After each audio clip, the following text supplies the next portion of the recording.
আরজিকর কাণ্ডের আতঙ্ক ছাপ ফেলছে শিশু মনে। খেলা ভুলে বাইরের পরিবেশকে দোষে শিশুরা এখন ঘরমুখো। এই মুহূর্তে আরজিকর কাণ্ডের নারকীয়তায় বিচলিত সারা পৃথিবীর মানুষ। দেশ জুড়ে প্রতিবাদের ঢেউয়ের ধাক্কায় বিচলিত শিশু মনও। ঘটনার বিভৎসতা ছাপ ফেলছে শিশু মনস্তত্ত্বেও। বাবা আমি আর বাইরে যাব না, এই ছোট্ট মেয়েটিও আজ পথে নেমেছে প্রতিবাদ জানিয়ে। আরজিকর মেডিকেল কলেজ ও হাসপাতালের যে চিকিৎসক পড়ুয়াকে নৃশংসভাবে হত্যা করা হয়েছে তার প্রতিবাদে কিন্তু গর্জে উঠেছে মহিলারা। শনিবার মুর্শিদাবাদের পাঁচথুপিতে চিকিৎসক পড়ুয়ার ধর্ষণ ও মৃত্যুর বিচার চেয়ে পথে নেমেছিল নারী সমাজ। সেখানেই দেখা গেল এক শিশু কন্যার হাতের পোস্টারে লেখা, বাবা আমি আর বাইরে যাব না। তার গলায় আতঙ্কের সুর। মাঠে খেলতে যাওয়ার বয়সে তার বাইরের পরিবেশে আতঙ্ক, ভয় সমাজের নরপিশাচদের নিয়ে। আমারই ভয় লাগছে শুনে। আতঙ্ক গ্রাস করছে মায়েদের মনেও। তাদের প্রশ্ন, কর্মক্ষেত্রে যদি নিরাপত্তা না থাকে তাহলে কোথায় থাকবে? মা এবার আমি কি বেরোবো না বাড়ি থেকে? এইসব জিনিসগুলো যেগুলো ঘটছে একটা মেয়ের সঙ্গে, সেগুলো তো করা মানে কি বল, নিন্দনীয়, এত বাজে কি মানে বলা যাবে না।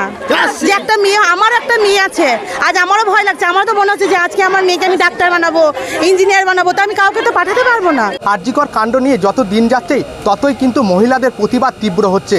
আজ ঐতিহ্যবাহী পাঁচথুপি শহরে মহিলারা পথে নেমেছে প্রতিবাদ জানিয়ে। তাদের একটাই দাবি, লক্ষ্মী ভাণ্ডারের অনুদান নয়, আমরা শাস্তি চাই। আমরা শান্তি চাইবো, তিনি যেন ভালো থাকেন। কিন্তু মুখ্যমন্ত্রীর কাছে একটাই আবেদন, উনি যেন এর সঠিক বিচার করেন। উনি জানেন গোটা রাজ্য জুড়ে, গোটা দেশ জুড়ে এই যে ছিচিৎকার উনি কিভাবে সহ্য করছেন আমি জানি না। একটা মহিলা হয়ে, আমরা মহিলা হয়ে এটা সহ্য করতে পারছি না, এটাই আমাদের আবেদন। সদ্য যৌবনে পা দেওয়া কিশোরীদের প্রশ্ন, এ কোন সমাজে বাস করছি আমরা, যেখানে মেয়েদের কোনো সম্মান নেই, যেখানে স্বপ্নের মৃত্যু ঘটছে প্রতি মুহূর্তে? যখন থেকে আমাদের স্বাধীনতা পেয়েছি তখন থেকে যদি আমাদের এই নারী শক্তিটাকে বা নারীদেরকে এই সোসাইটিতে যদি জায়গা দেওয়া হতো তাহলে হয়তো আজকে এই দিন দেখতে হতো না। আজকে যেইভাবে নারীদেরকে সম্মান দেওয়া হচ্ছে, যেইভাবে আগে রাখা হচ্ছে, সেইভাবে যদি প্রথম থেকে আগে রাখতো তাহলে এই দিনটা দেখতে হতো না। প্রসঙ্গত, এই নৃশংস নারকীয় হত্যাকাণ্ডের প্রতিবাদে দিনের পর দিন রাস্তায় নামছে রাজনৈতিক মহল সহ একাধিক সংগঠন।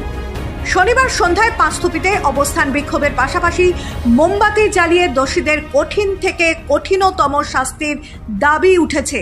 তাদের জীবন যেন এরকম ভাবে ধ্বংস হয়ে না যায়।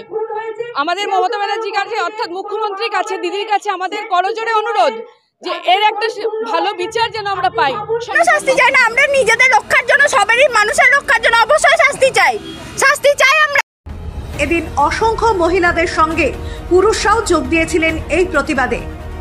এই যে ছোট্ট মেয়েটি আজকে পথে নেমেছে, তার যে দাবি যে যারা আরজিকর কাণ্ডে অভিযুক্ত তাদের অবিলম্বে যেন শাস্তি দেয় পুলিশ প্রশাসন।